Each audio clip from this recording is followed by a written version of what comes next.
Morning, everybody. Thanks for coming out. My name is Chris DeBolt, D-E-B as in boy, O-L-T. I'm the Ontario County Administrator. So I'm going to give a brief status update on the flooding that Ontario County experienced last night, and then I'm going to kick it off to a host of characters behind me to give some more detailed information. So we'll start with a status update.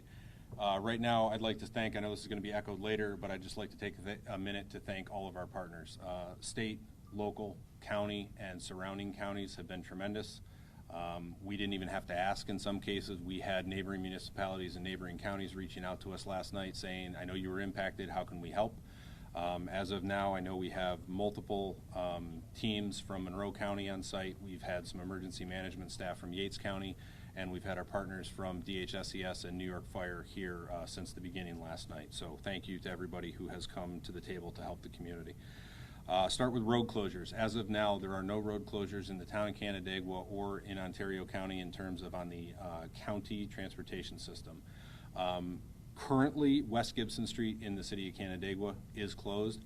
Expect kind of short-term duration road closures at various places within the city of Canandaigua as operations continue. Those operations are both firefighting and first response operations, as well as DPW remediation and cleanup efforts. No long-term. As of now, we've got some minor damage to the transportation infrastructure, but nothing significant that's going to require any significant amount of time to repair. So no prolonged disruption to the transportation network at this time anticipated. Next, on to utilities. So at the peak last night, we had about 836 customers, RG&E customers in the city and town of Canandaigua without electricity. As of about an hour ago, according to the utility, we're down to 682 electric customers currently out of service, and 121 gas customers out of service. All of that is within the city of Canandaigua at this point, to the best of my knowledge. Restoration time on that is unavailable at this time. So first responders last night had to request RG&E to shut off the circuits to those customers, and we cannot restore them until the damage assessment is done to understand what the situation and the status of those houses are. That work is ongoing as we speak, and as soon as we can, we're working hand in glove with RG&E. They're at the EOC right now. As soon as we are able to restore power, we will be working with RG&E to make that happen. I mentioned damage assessment, I think, twice now. So State Fire, DHSES, and local crews are out on the ground right now trying to assess the scope and severity of the damage that happened. Geographically, I'll let the city officials speak to this in more detail, but it was on the west side of State Route 332 or Main Street in the city of Canandaigua, where Sucker Brook overflowed its bank, that the majority of the damage has occurred. The water was slow to recede, so it's been hard to get assessment crews in there to see exactly how extensive the damage is. That work is ongoing as we speak and will be ongoing, I would think, for most of the day. We won't have more detailed information until at least this evening on that at the earliest. Okay, some slightly unrelated notes, but maybe of importance. Because of the significant amount of waterfall, so according to the National Weather Service out of Buffalo, we got about 5.8 inches of rain at the Canandaigua Airport in the period of about 3 hours, and at one point in Canandaigua, we got 3.8 inches of rain in 45 minutes was what led to some of the severe flooding yesterday. That has obviously led to a significant amount of runoff and debris being pushed into Canandaigua Lake. Because of that, the city of Canandaigua has closed Kershaw Beach to public swimming today. For those families in the city of Canandaigua or the surrounding area who utilize it, the day camp program is still being operated at Kershaw Park, just the swimming will not happen. The county-operated Deep Run Park on the east side of the lake is closed to public swimming as well today. The town of Canandaigua beaches at Ononda and Butler are open. We've coordinated with all the entities, and we're conducting water sampling right now to make sure that all the appropriate levels are safe for the beaches to be continued in operation, for the ones that are operating, and to see when we can reopen the beaches that are closed, and we will keep the public notified when we get the results of that testing. Okay, we've gotten a number of inquiries into the 911 center today about the states of emergency. The governor declared a state of emergency for Ontario County last night. Chairman Campbell declared a state of emergency for Ontario County. The city declared, the town declared last night, as well as the town of Bristol. we're getting questions about what that means. So the state of emergencies that are in place right now are largely administrative. What it does is free up the municipal entities to respond in the most efficient and flexible manner possible. It suspends some of our normal bureaucratic rules, for lack of a better term, right? So that we can just do what needs to be done in as quick a manner as possible. We're getting questions about, are the roads closed? Am I not allowed to leave my house? None of that is what these state of emergencies do, right? So in terms of actual impact to the residents for the states of emergencies, none. They can go about their regular duties. They need to follow any first responders that are on the ground in terms of road closures, directions, those kind of things, but they can go about their daily lives. The states of emergency are largely administrative to free us up to respond the best way possible. Okay, I'm going to walk through some next steps before I start handing this off. So as I mentioned before, state teams are on the ground, teams from neighboring counties are on the ground. The order of the day is damage assessment. We still do not have our arms completely around how significant and how widespread the damage is. That's really what's going on for the day. We did have to provide emergency housing to 9 individuals last night who were displaced from a residence that was not safe to continue to reside in. We will continue to provide emergency housing for those individuals until their residence is safe to return to. We do not know if that number is going to change throughout the course of the day.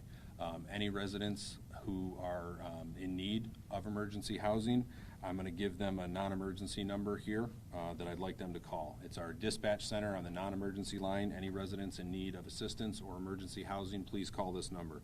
Area code 585-394-4560. I'm sure that there will be a number of questions from residents in the coming days about garbage removal in the city and what they need to do about this, concerns about that. That is the number that we would direct all residents to at this point.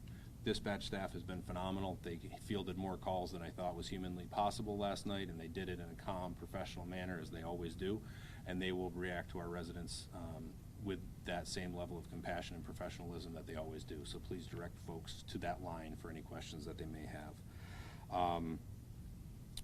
Okay, so one last thing. Safety is my middle name, as everyone knows.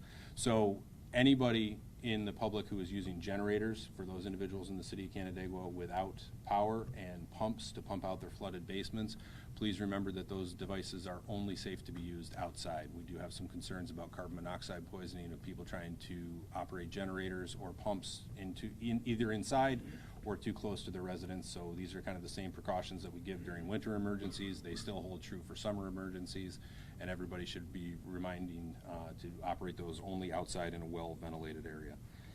Some additional resources for residents. There is an email address that folks can email to try to get information from our partners at DISHES at the state level, and that email is dhsespio@dhses.ny.gov, and there will also be additional information posted on the governor's website. Okay, with that, I'm going to turn it over to Mayor Bob Palumbo from the city of Canandaigua to address the city issues. Thanks, Chris. Thank you. Bob Palumbo, P-A-L-U-M-B-O. Again, just what Chris said, thank you to all the agencies that came in to help last night. Our own local DPW, fire and police, were out all night, all morning, and I think they did a great job in keeping things as well as we could and keep things going.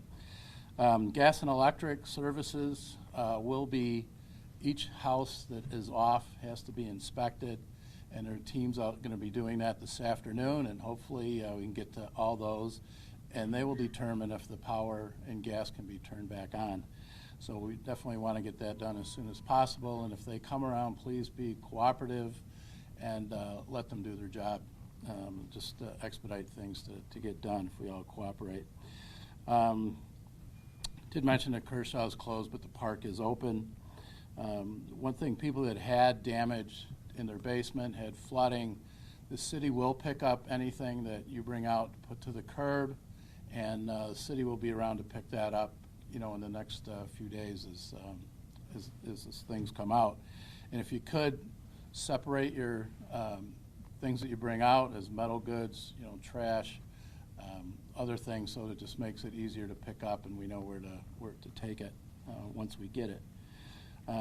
Again, if there is anything that comes up call 911 that's an emergency or the non-emergency number that was given, and we will try to get everybody taken care of.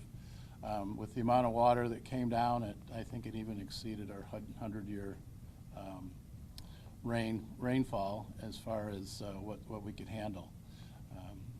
So again, Mother Nature, there's not much we could do about what Mother Nature gives us. So just everybody be safe, be patient, and we'll getting things done as soon as possible. Thanks. Thank you, Mayor. Next, Supervisor Jared Simpson from the town of Canandaigua. Thank you, Mr. County Administrator. Jared Simpson, Jared Simpson. To start out, I'd like to thank the county for all their support through this process, and especially the towns of Victor and the towns of Bristol. Victor provided code enforcement services from the very beginning. Bristol supervisor was on site last night helping with emergency coordination, so thank you for very much with that. I'd also like to thank Senator Helming and Assemblyman Gallahan, who also reached out and offered any assistance and are helping coordinate with assistance at the state level. Our hearts definitely go out to those who are displaced as part of this storm, who have suffered damage as part of this storm. We in the town of Canandaigua, while we did suffer damage, fortunately for us, unfortunately for the city and others, they had more homes and other places impacted, and we're sorry for that. A couple things about events in the town of Canandaigua. As the county administrator was saying, we have 9 displaced residents from the county, and I'd like to thank the local churches who stepped up to volunteer and house them at this time. We are requesting, while Ananda Park is open, we are closing the Gorge Trail for hiking and for activities. In the last week, we've had 5 hikers who have been separated, and they have required emergency services to find them, and in some cases to bring them out of the situations that they were in. So please avoid the upper trail of Ananda. There are plenty of other places to hike, plenty of other places to go in Ontario County to avoid that. Town of Canandaigua Music in the Parks is rescheduled as Outhouse Park, where that was located, is closed. That is in the vicinity of some of the areas that were most heavily hit with the flooding. And right now, the buildings in the park and other park amenities are not safe and are not ready for public use. Again, thank you for the city and for the state for your help in working and coordinating together. We will be working with the city and the county as cleanup efforts continue, providing any resources and locations that we can as we continue with this, the cleanup process. And similar to what Mayor Palumbo said, and I shared this earlier with some town residents, anyone who, if you see, we've coned off areas within the town. We've got a pretty significant road network within the town of Canandaigua. Our crews were out this morning cleaning debris. We had snowplows on some of the smaller trucks pushing debris off of the roads and coning. A lot of the damage is the shoulders are gone, and there's been some gashing out on the sides of the road. We have a pretty good handle on that, but as water recedes in the next few days, the soil is still saturated. If you see any more issues, again, for that specifically, please reach out to town code enforcement. You can also reach out to the non-emergency 911 number that was shared, and they can get in contact with our highway crews to mark those dangerous locations as we assess, we inventory, and we prepare for cleanup. So thank you very much. Next up, Senator Pam Helming. Thank you, Chris. Good afternoon, everyone. I wish we were here under better circumstances. We had a significant rain event yesterday, as everyone knows, and it had major consequences. Last night, I was out and about 10:30, 11 o'clock at night, driving along the roads, walking through areas, and one thing that really struck me and that I wanted to talk about is the team behind me and so many people who aren't here today, their quick actions, the way they mobilized, they made public safety their #1 priority, and what they were able to do to bring people to safety, to make sure that needs were being met, it was heartwarming, right? We hear so many negative things about all the time, but teamwork is what you see in Ontario County.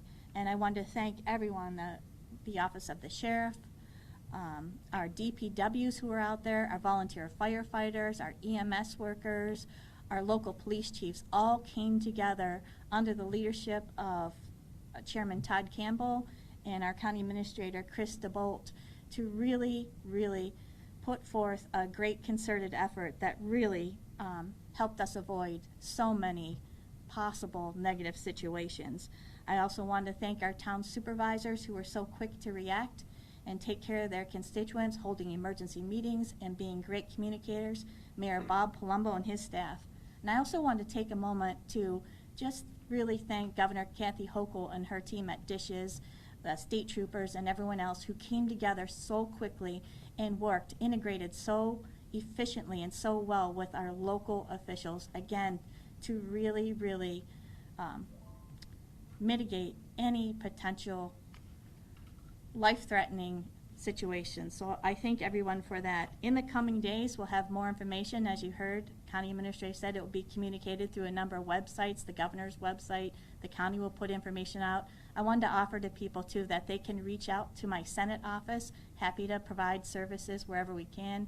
We will have on my website, we'll accumulate all the contact information. We'll have that information available in one place for everyone. So again, thank you to everyone who has done an absolutely tremendous job up until this point. Thank you. Thank you, Senator. Next up, Chairman Todd Campbell. Thank you, Chris. Todd Campbell, I'm the chair of the Board of Supervisors. It's been said before, I cannot thank everybody for all of their help and assistance, not only our local municipal partners, but the state agencies, federal assistance as well. I want to reiterate to the residents and the impacted residents, we're here to help and support you. The state of emergency is really to allow us to provide the needed services and supplies as quickly as we can, as the county administrator indicated. We've got to follow sometimes our own policies. This is a way for us to provide stuff as quickly as we can to you.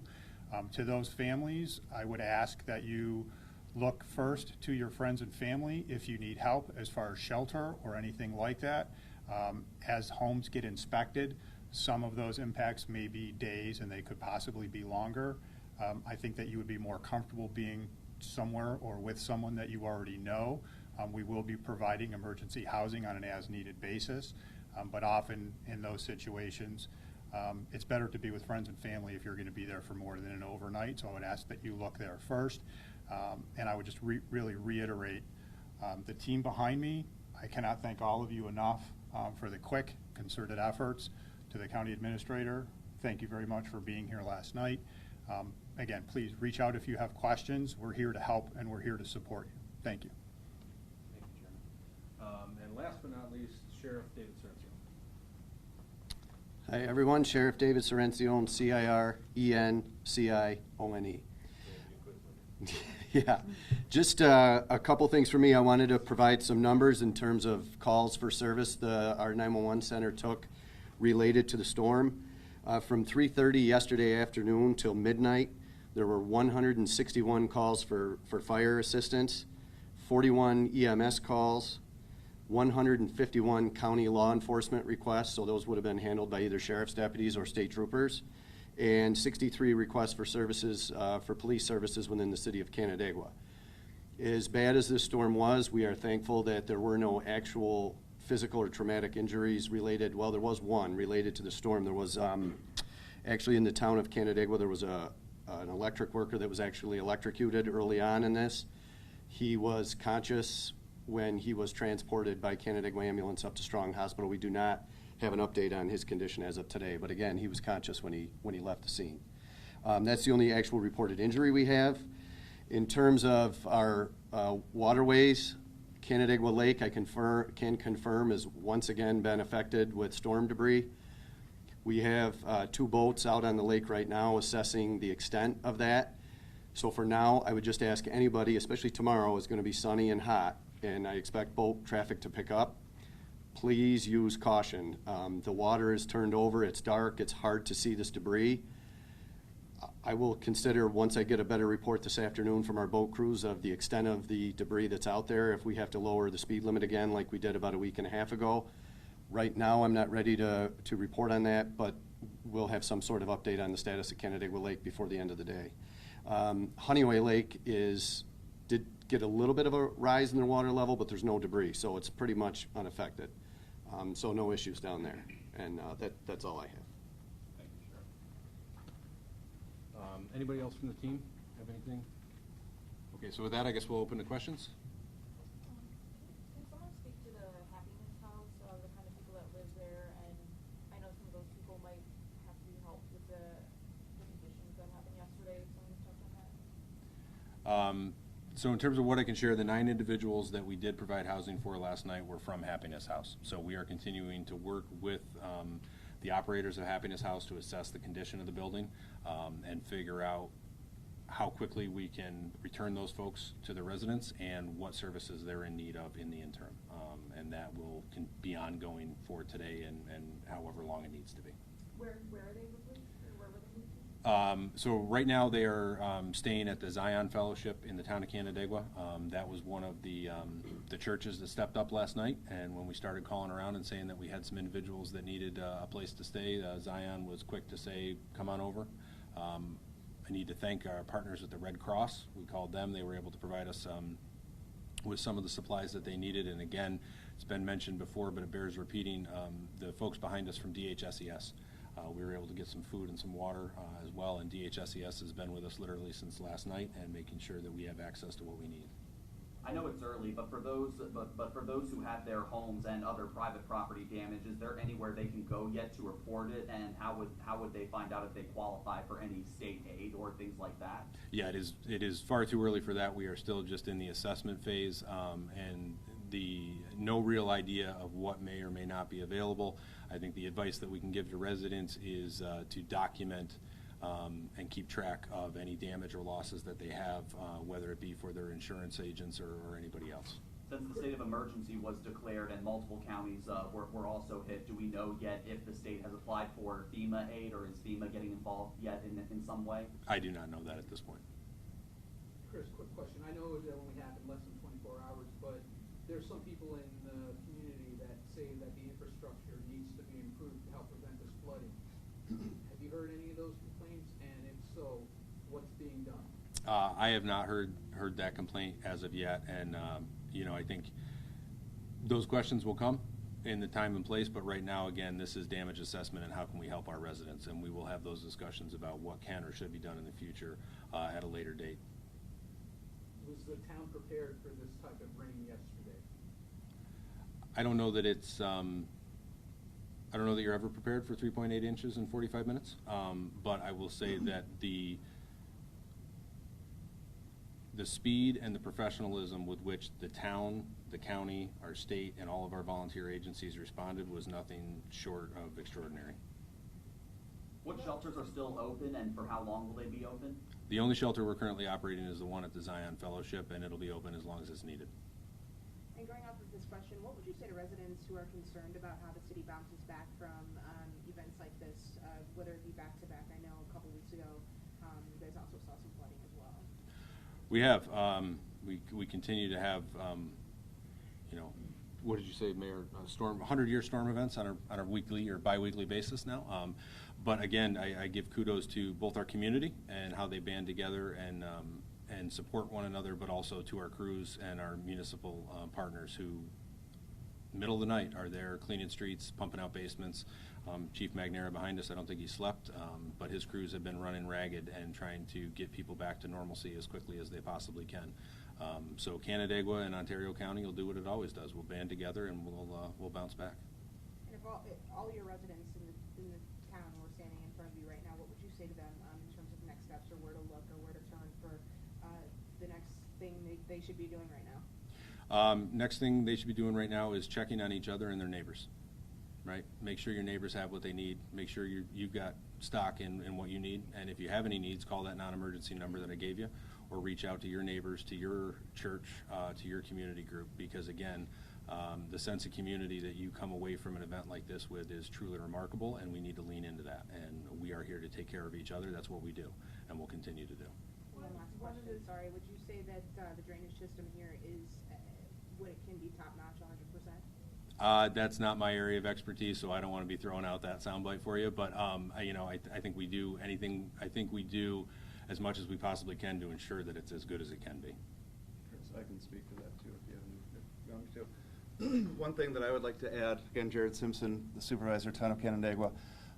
Over the last several years, the town, working with the watershed council and our watershed manager, along with other municipalities, have put intensive efforts and money into stormwater retention projects.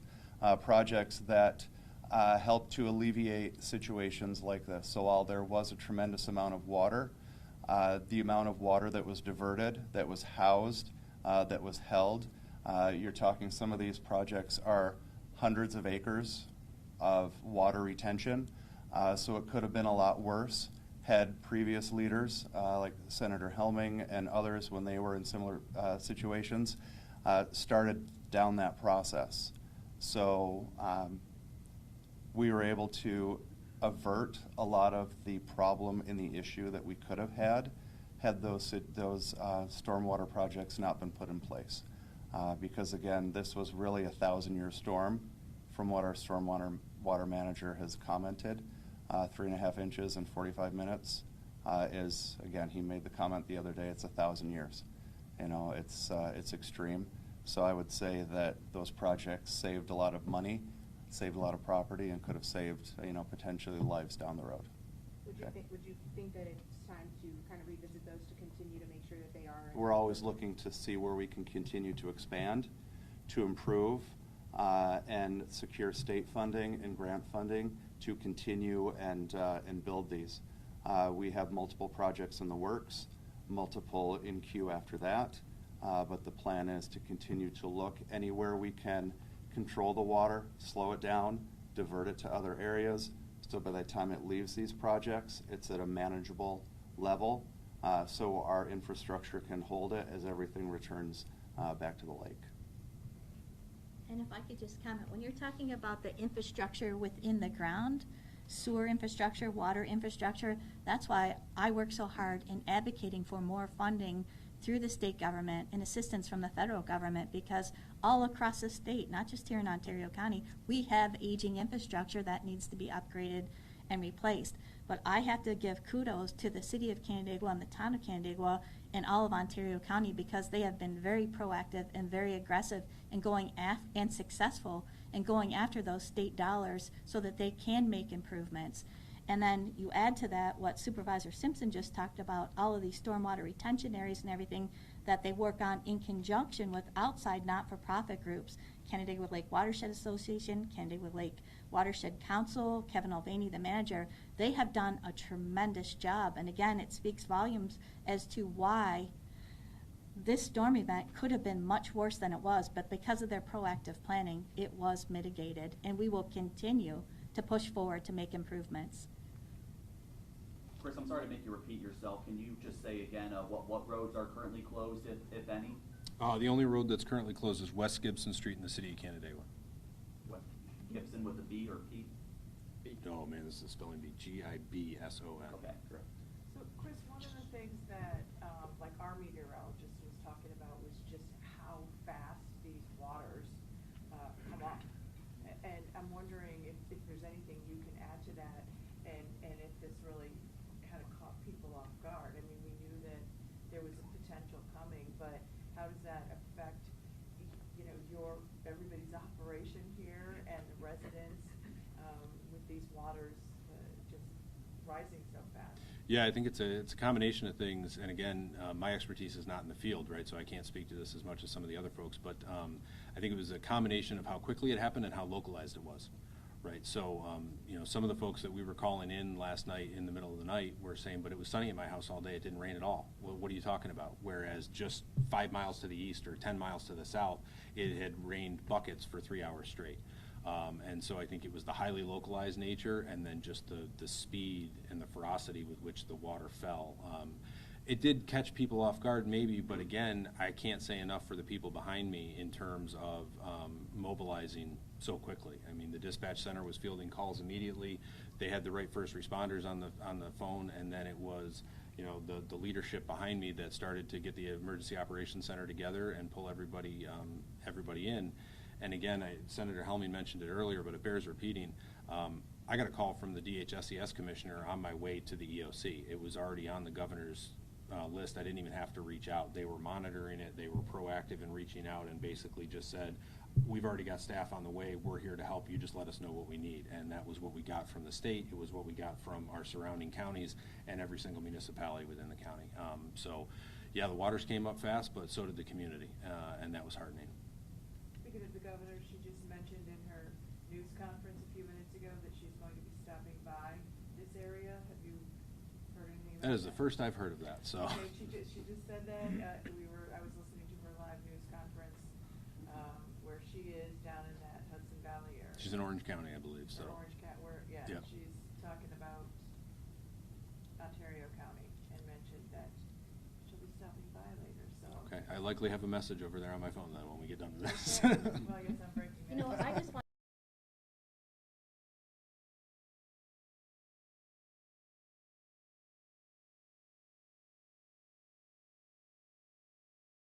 in 2019, some of you were there down in Seneca County when we had the horrendous flooding there, that localized microburst that created all kinds of problems. People were trapped in their homes, everything. We've taken what we learned from that event and from others around the state, and we look at incidents from around the nation, and we talk about it, we revise regulations, we revise policies, we come up with new recommendations for how the stormwater ponds should look, infrastructure should look. So we're constantly learning from these events, and we're being proactive, and we are planning ahead. I have one more question. I think the concern too is how do you go about checking to see if these roads are safe? I mean, there might be someone here, maybe you can explain afterwards if it's too lengthy, but what we're seeing in some of the videos, at least downstate, are these roads that are crumbling and the infrastructure from underneath. I don't know if there's someone who can explain really how you tell sometimes if it's not fully visible. So I know a guy. He's on his way up. So this is coming up to the podium right now is Bill Wright. He's our superintendent of public works here in the county. Bill was with us all last night. He's had his crews out looking at this nonstop, but I think he can give you the actual technical answers to your questions. Well, technical answers maybe. Generally what we do in these situations is it's mostly visual. We go out and if there's cracks in the roads, if there's any depressions in the road, we look at those and assess those at that point. And that is going on right as we speak right now. Okay. And also, what we also have been doing is looking at our culverts. We have a couple culverts that are plugged solid with debris in the city. So we're making arrangements to have those unplugged at those points. So it's basically a visual inspection, and also where we need to get in any structural engineers, we bring them along. We have 6 of them en route right now, 6 structural engineers that will help us do that assessment. And the county administrator had mentioned that there was some minor damage to transports. Is there any specific places where that minor damage is? What does that look like? Transportation system, the roads. Oh, okay. Actually, County Road 30 was really the only road that had some shoulder damage.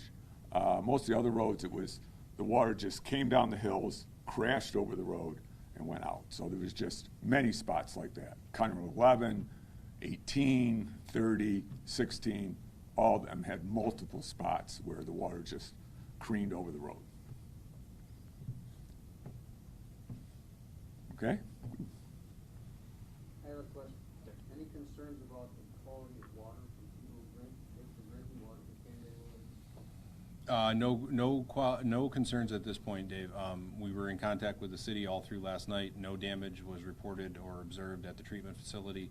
The city manager can speak to it far more eloquently than I, but routine and constant testing is ongoing at the treatment plant. I have every assurance that it still is, and that if anything were to be outside of the parameters, the city will instantly notify everybody. So as far as everything is good on the treatment side.